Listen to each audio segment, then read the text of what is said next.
Your Excellencies, ladies and gentlemen, dear colleagues, out of 4 phenomena mentioned in the title of our panel, discrimination seems in principle the easiest to tackle. After all, not only democracies, but also hybrid and authoritarian regimes operating in the OSCE region constitutionally prohibit discrimination.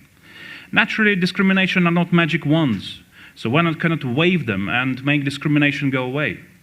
However, although constitutional prohibition is not supposed to solve the problem of discrimination, it creates a legal framework that regulates relevant social relations and helps neutralize, at the very least, the excesses of discrimination.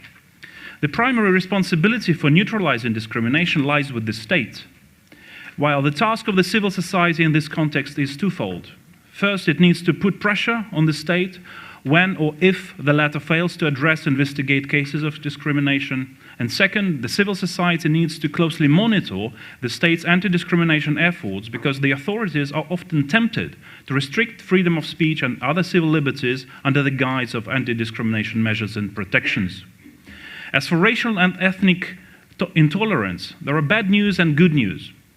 The bad news is that neither of the 3 phenomena will disappear in short or even mid-term perspective. As long as the majority of us humans, for whatever reason, need a sense of belonging in our lives, we shall build our communities on the basis of ethnic, cultural, and religious identities. And the principles of building these communities will always divide people into in and out groups. Without outgroups, without identifying certain people as others, we cannot build communities. We cannot form us in order to foster a sense of belonging.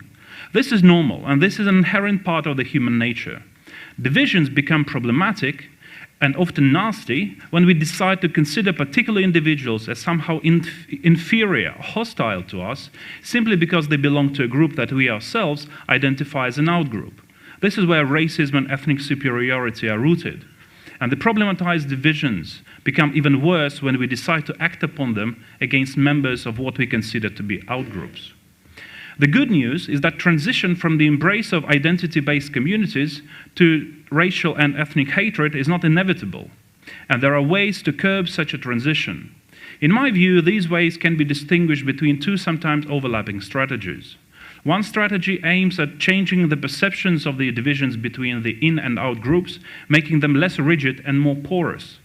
The second strategy seeks to weaken the salience of the existing divisions and build communities on new sets of principles and criteria.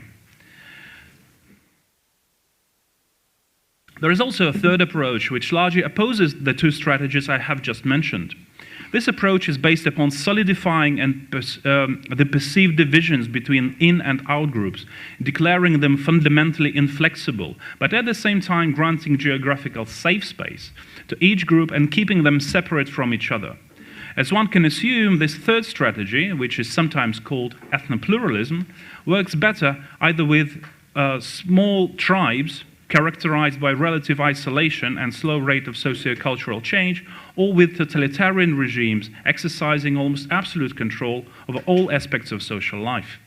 Therefore, the third approach is ill-suited to globalized nations whose social progress is based on the principles of free movement, not only of capital, services, and goods, but also of people.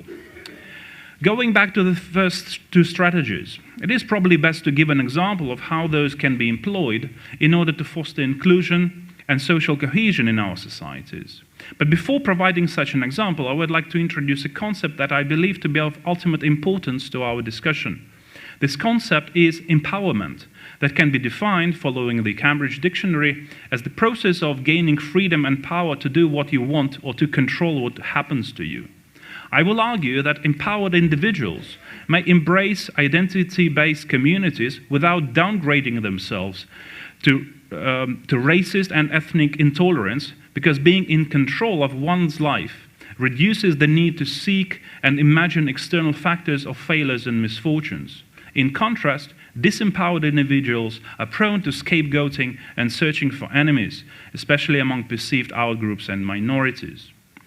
The example I would like to give you to illustrate the 2 strategies noted above, making divisions between groups less rigid and weakening the salience of divisions, is an abstract example of a town that can be described as relatively homogeneous in ethnic and religious terms. Imagine that this town experiences arrivals of migrants or refugees of a different ethnic and religious background who start living and working in this town. Social research predicts that in the short term, the native population will most likely perceive the newcomers skeptically, if not negatively. Whatever we would like to think, such a reaction is natural, especially among the less disadvantaged members of the native community. The real question here is what we choose to do with this situation. Here are two potential scenarios, abstract scenarios. In the negative scenario, the arrival of newcomers will generate a perception that they somehow undermine the existing social fabric, leading to greater social isolation and declining trust of the authorities. Radical populists will be happy to exploit the developments and deepen the distrust of the political establishment, as well as strengthening the suspicions about the newcomers, if not blatantly inciting racial and ethnic and religious hatred towards them. In the positive scenario, civil society groups will organize various neighborhood initiatives in urban open spaces that will aim to involve as widely as possible members of all local groups. These initiatives may range from traditional food festivals and workshops to amateur and professional music events to environment awareness activities. To stress, these initiatives need to take place on the level of neighborhoods. The smaller the local communities involved in these initiatives, the stronger the sense of empowerment they will generate, and the better members of in and out groups will know each other. Shared experiences will facilitate the transformation of the divisions between the groups into porous membranes and will contribute to the formation of new local cultural identities that will reorganize the existing divisions. An important caveat here is that the two approaches aiming at fostering social cohesion can be efficient, if at all possible, only in democratic societies. And moreover, even in democratic societies, radical populists strive to undermine, for their own political purposes, attempts of the civil society to reduce racial, ethnic, and religious intolerance.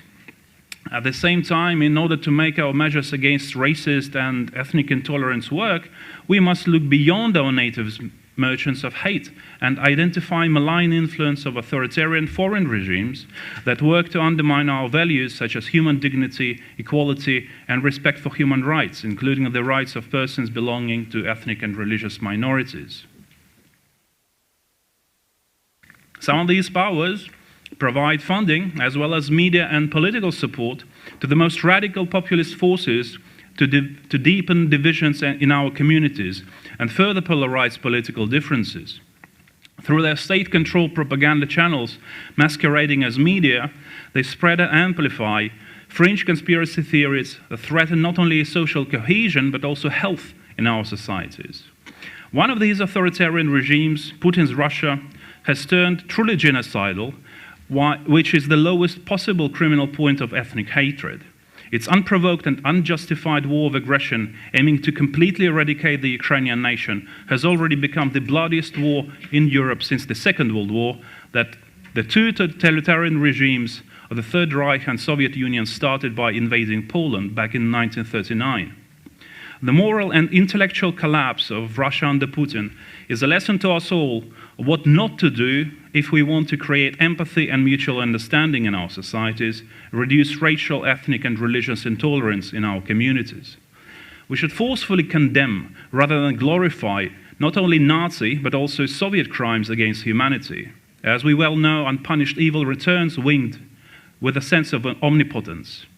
We should learn the lessons of history rather than use it in an arbitrary fashion to whitewash and justify imperialism and colonialism of the present. We should strengthen the humanistic and enlightening aspects of education rather than turn it into militaristic indoctrination, preparing our youths to die for the paranoid insanity of the bunker elites clinging on to power.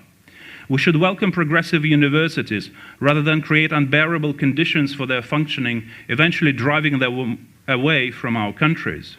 We should promote respect for free, independent, and pluralistic media rather than take repressive actions against them for monitoring public officials, fostering democratic debate, and encouraging active involvement of citizens in political social life.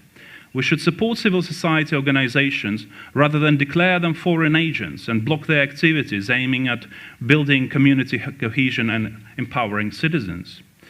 There is a thin line between the embrace of identity-based communities on the one hand and intolerance towards members of art groups on the other. To maintain this line, to use perceived differences between ethnic and religious communities for mutual cultural enrichment, we need to strengthen democratic culture and institutions, reinforce humanistic values, and defend our nations from domestic merchants of hate and external malign influence. Otherwise, we will hardly succeed in our efforts to combat racism and ethnic and religious intolerance. Thank you very much.